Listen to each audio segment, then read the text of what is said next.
ఈరోజు భారతదేశంలో అంతర్భాగమైనటువంటి పశ్చిమ బెంగాల్, భారత భూమిలో ఉన్నటువంటి ఈ పశ్చిమ బెంగాల్ ప్రాంతంలో భారతదేశానికి మాకు సంబంధం లేదు అనే విధంగా అక్కడ ఉన్నటువంటి తృణమూల్ కాంగ్రెస్ ముఖ్యమంత్రి అయినటువంటి మమతా బెనర్జీ గారు పదే పదే హింసను ప్రేరేపిస్తూ ఈ దేశం మొత్తంలో వల్ల ఊరికే మరి ఎందుకు పశ్చిమ బెంగాల్లో మాత్రమే హింస చెలరేగుతూ ఉంది? ఏ సందర్భం వచ్చినా ఈ దేశానికి సంబంధించి ఏ చట్టం చేసినా, ఈ దేశ భవిష్యత్తుకు సంబంధించి ఏ చట్టం చేసినా, హిందువులకు సంబంధించి ఏ చట్టం చేసినా, ఒక రామ మందిరం కట్టినా, ఒక వర్గోపేత చట్టం చేసినా మరి పశ్చిమ బెంగాల్లో అల్లర్లు చెలరేగుతాయి.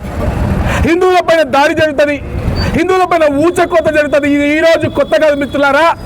ఈ తృణమూల్ కాంగ్రెస్ వాళ్ళ తల్లి కాంగ్రెస్ అయినటువంటి అసలు కాంగ్రెస్ ఆనాడు కాశ్మీర్ నుంచి మొదలుపెట్టుకుంటే, కాశ్మీరీ పండితుల ఊచకోత మొదలుపెట్టుకుంటే అనేక సార్లు అనేక చోట్ల, అది బెంగాల్లో కానివ్వండి, ద్రవిడంలో కానివ్వండి, భారత భూభాగంలో మీద నుంచి కింది వరకు ఊచకోత నడుస్తూనే ఉంది. హిందువులపైన దాడులు అగాత్యాలు జరుగుతూనే ఉన్నాయి.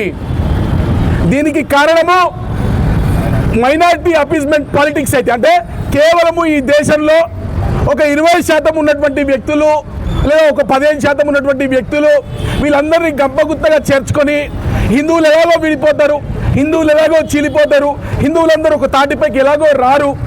ఈ 15% ఓటు బ్యాంకులను మనం ఒక్క దగ్గర గంపగుత్తగా పట్టుకుంటే ఈ దేశాన్ని మనం రాజ్యమేలచ్చు. మరి డబ్బులు కావాలి కదా ఈ రాజకీయం చేయాలంటే, వీళ్ళకు డబ్బులు అందించేదంతా కూడా విదేశీ మూకలు మిత్రులారా.